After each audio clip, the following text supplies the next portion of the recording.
So, okay, just look at this thing for a second. The white paint, the pop-up headlights, sitting outside some neon hotel at sunset, and that's a Ferrari Testarossa. Like, the actual Miami Vice car, you know the one. And Rockstar kind of just dropped it in and called it the Grotti Cheetah. And honestly, that's the whole game right there. Every single car in this thing is a real car. They just changed the name and the badge a little so they don't get sued. So I went through all of them. Like, all of them. And I want to show you what they actually are, because some of these are honestly kind of ridiculous. Real quick though, so this makes sense. Rockstar's got a fake brand for everything.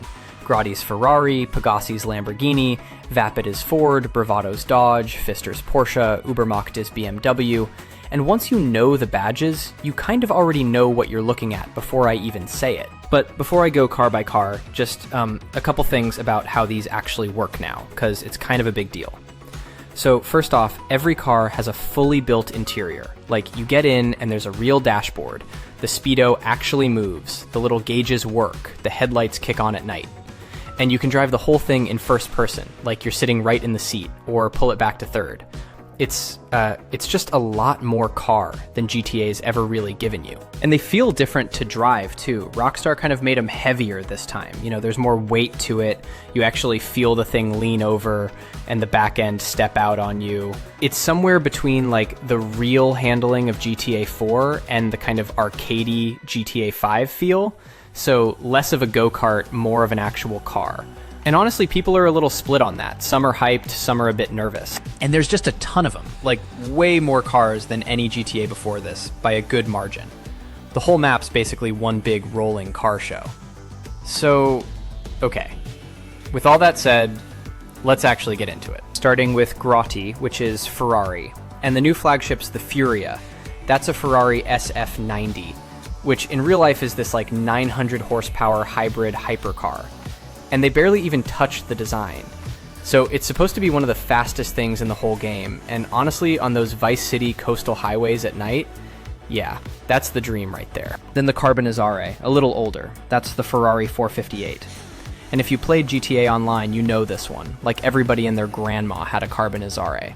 So it's kind of a comfort pick. Good to see it come back. Pegassi's Lamborghini. So the Tempesta, that's a Huracan, pretty much. It kind of looks like a Lambo with the edges sanded down just a touch. But yeah, that's a supercar. That's going to be one of the ones everybody wants day one. And then the Toros, which is the weird one, that's the Lamborghini Urus, the SUV. So it's for when you want to do a $180 down the highway, but you also got to like drop the kids off first, which, you know, very Vice City. And the Zeruso, this sharp wedge-looking thing, that's an Ital-designed Zeruno. And that car is so rare in real life, they only made like 5 of them. So the fact Rockstar even bothered to put it in, that's a flex. That's for the car nerds. Pfister is Porsche, and there's a whole bunch of them. The Comet, that's your 911. The classic shape that's basically looked the same for 50 years. They've got an older one and a newer drop-top version. Then the Growler, that's the 718 Cayman, the smaller, kind of baby Porsche. Cheaper, lighter, still a little rocket though. And the Astron, that one's the Macan, which is the Porsche SUV. And yeah, I know, Porsche making an SUV feels wrong, but it's their best seller in real life, so of course it's in the game. Übermacht is BMW. The Cypher, that's an M2. The little compact angry one, the one that's kind of a sleeper. The Sentinel's a regular M3, your sort of default fast BMW. Nothing crazy, but it'll be everywhere. But the one I actually care about is the Sentinel Classic, and that's an E30 M3, the old boxy 80s one, the one that's worth like $100,000 now. And in an 80s Miami game, come on, that is the perfect car. So good. Okay, the Japanese stuff, because the tuner crowd is gonna lose it. The Elegy, and Enus is Nissan, that's a Skyline GTR, the R34. Like, the Paul Walker Fast and Furious car. So the fact that's confirmed already, with the body kit and everything, yeah, people are very, very happy about that one. The Fudo, that's Karin, which is basically Toyota, and it's an AE86, which, if you don't know, that's the initial D car, the Drift Legend. So you already know exactly what people are going to do with it, like, immediately. The Sugoi is a Dinka, which is Honda. That's a Civic Type R. The Hot Hatch. The one with the giant wing that sounds like a lawnmower. Affordable speed. And the Sultan, also kind of Karin. It's a bit of a mix, but it's basically a Lancer Evo. So that's your rally car, all-wheel drive, throw it sideways in the rain kind of car. Oh, and the Blista Compact, that little one, that's an old Honda CRX. Tiny, kind of adorable, and weirdly fun to drive in every single GTA. A classic. Now muscle, and this is where it gets good. Bravado is Dodge. The Banshee, that's a Viper. And look, they even gave it the white racing stripes down the middle, because of course they did. That's like the most American sports car there is. The Buffalo, that's a Charger, the four-door muscle sedan. The one that is permanently chasing somebody with its lights on. You'll see 100 of these as cop cars. The Gauntlet Classic, that's the old Challenger. Just a clean, mean 70s muscle car. And then the Hellfire version, that's the modern Demon, the supercharged 800 horsepower, does a wheelie off the line one. So they covered both ends of the Challenger, the Classic and the Monster. And Bravado does work trucks too. The Bison, that's a Ram. Big, heavy-duty pickup, the kind of thing you'll be doing missions in. Declasse is Chevy, and honestly, they kind of make a version of everything. The Vigero, that's a Camaro. And this one's a convertible, so top-down, Vice City, yeah. The Impaler, that's an Impala. And it looks like the lowrider build. Which, hopping down Ocean Drive on hydraulics, that is the most Vice City thing I can think of. Perfect car for this map. The Tulip, that's a Chevelle. Proper old-school American muscle, the kind with a hood that goes on forever. The Vamos is a Nova, another 70s classic. Kind of the budget muscle car. The one you'd actually build in your garage. And then the Granger, that's a Suburban, the giant family SUV. So Declasse really does cover the full map, from lowriders to soccer mom haulers. Imponte's Pontiac. And the Phoenix? That's a Firebird Trans Am. Like the Smokey and the Bandit car, with the big gold screaming chicken painted on the hood. I love that they put that in. That is peak 70s. And the Ruiners, basically the same energy, just a slightly different year. More of that 80s gold.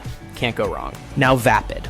Vapid is Ford, and Vapid is absolutely everywhere in this game.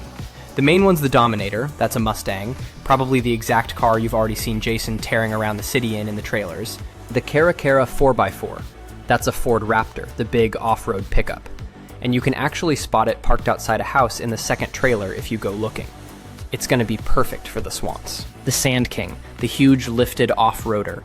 That's a Super Duty, basically built to climb out of the Everglades sideways.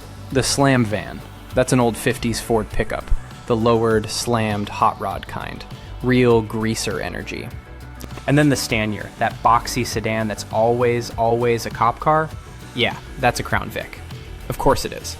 It would not be a GTA game without the Crown Vic chasing you. Oh, and the Aleutian's a Ford Expedition, just a big, normal SUV. And there's like 5 more Fords I'm not even gonna list, because, yeah, Ford. It's the backbone of the whole car list. Albany's your old Cadillac and Buick stuff. The Buccaneer, that's a big 70s cruiser, the kind of long, soft boat that the bad guy always drives in a movie. Great lowrider base, too. The Emperor, that's an old Cadillac Fleetwood. Long, falling apart, probably 4 different colors. The perfect beater. Every GTA's got one. And the Primo's basically a Pontiac Bonneville, like the exact car your uncle definitely owned at some point and never washed. Okay, the fancy stuff. Enus is Rolls-Royce. The Jubilee, that's a Cullinan. The Rolls SUV, the most expensive grocery getter on Earth. So that's, made it money. Drug money. The Windsor's a Rolls Wraith, the big 2-door coupe version. Still ridiculous, still gorgeous. And the Paragon, that's a Bentley Continental. Kind of the quieter, I have money, but I'm not yelling about it choice. Benefactor is Mercedes, and the Dubsta is just a G-Wagon. Like, they did not even try to hide that one. It's a G-Wagon. The Shafter's an E-Class, kind of the souped-up Brabus version, a sleeper luxury sedan that's secretly fast. And Obey is Audi, the Omnis, that's the e-tron GT, which is electric. So yeah, GTA 6 has EVs now, which makes total sense, it's 2026, but it's still kind of wild to see a charging port in a GTA game. A few more quick ones. The Coquette, that's a Corvette. And they've got both the older C7 and the new mid-engine C8. So, American supercar, covered. The Jugular, that's a Jaguar. Sleek, British, kind of a villain car. The Novak's a Maserati SUV. The Levante. Fancy, a little unnecessary, which is perfect. The Baller, that's a Range Rover. your, wrapper in the back seat car. You'll see those everywhere too. And then just normal cars.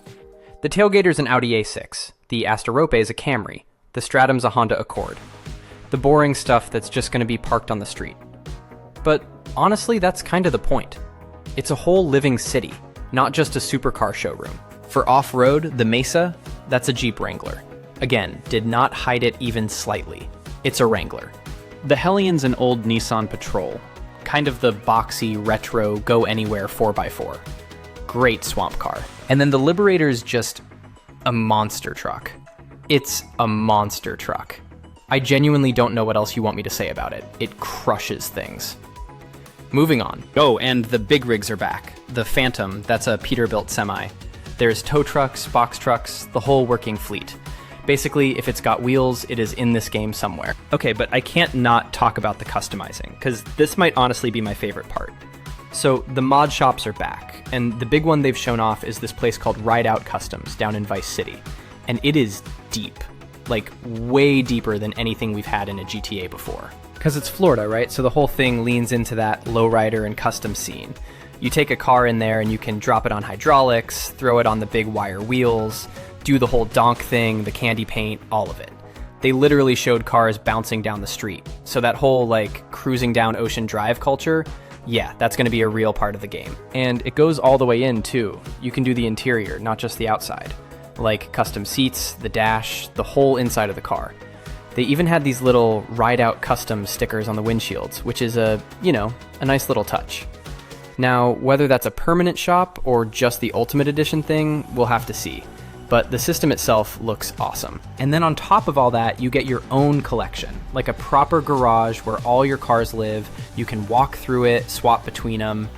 So between the, 300 cars and a customizing system this deep, you could honestly just play this as a car game and never even touch the story. Which, yeah, some of us absolutely will. So, all of that. And that's still not even all of it. They've already confirmed over 200 vehicles, and the full game is probably going to launch with 300 plus, which is just insane. That's way more than GTA 5 had on day one. And the thing that really gets me is just how accurate every single one is.